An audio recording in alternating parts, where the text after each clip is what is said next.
We have some amazing news for the Terra Luna Classic burns. Let's dive into what's happening. Okay, you might have already seen this, but Terra Luna Classic price hit just about the 2.0 level recently, and due to this large price increase, the volume numbers over this time period, roughly 14 days, increased a lot. You can see average volume numbers tend to be under $100 million, but if we look at the top again, 24-hour trading volume is over $400 million, which is a spike of over 4x. Now, this volume is exciting for the Terra Luna Classic burns because this is volume that happens on different exchanges such as Binance. Now, Binance, as you probably know, burns a percentage of their trading fees, and this is where we have our next big update with the Binance burns. Now, LUNC Burn Army, the project manager of the L1 task force with Ed Kim and Zardar, gave us some important updates just a little while ago, and he said something. I'm going to scroll down to point number 4 because this is what's really relevant for us with the Binance burns.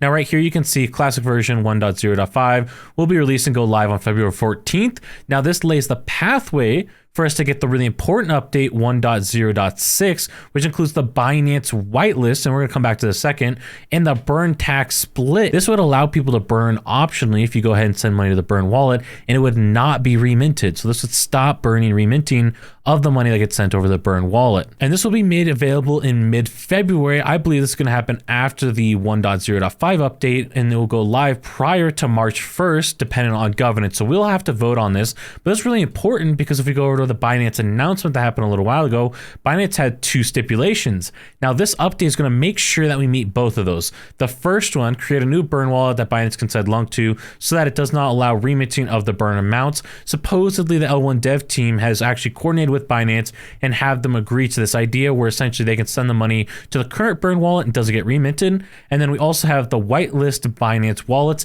This way they can send money between their different wallets and not have a transaction tax applied to that. By the way, if you're getting value out of this video, please consider hitting the notification bell down below so you don't miss another video just like this. Now, the next big thing we have to talk about is also relating to the Binance burns. You might be wondering, what is the plan for the Binance burns going forward? Well, come March 1st, which is just about a month from now, Binance will burn again. And if you're not aware, the last time Binance burned, we can actually see right here, was on December 1st. And at that time, our total burn went from about 28.8 billion Terra Luna Classic up to 35.2 billion Terra Luna Classic, which was pretty close to about 7 billion Terra Luna Classic burn, and that was for 1 month of burns. They haven't done a burn since this date in December, and so we can expect to see burns for 3 months essentially, and that means that we could expect to see some pretty significant burn amounts. Now, it's a little bit hard to get a really solid idea as to what this burn could be, but I would definitely hope that this burn is going to be over 15 billion Terra Luna Classic, which right now we're looking at a total burn of just shy of 40 billion Terra Luna Classic.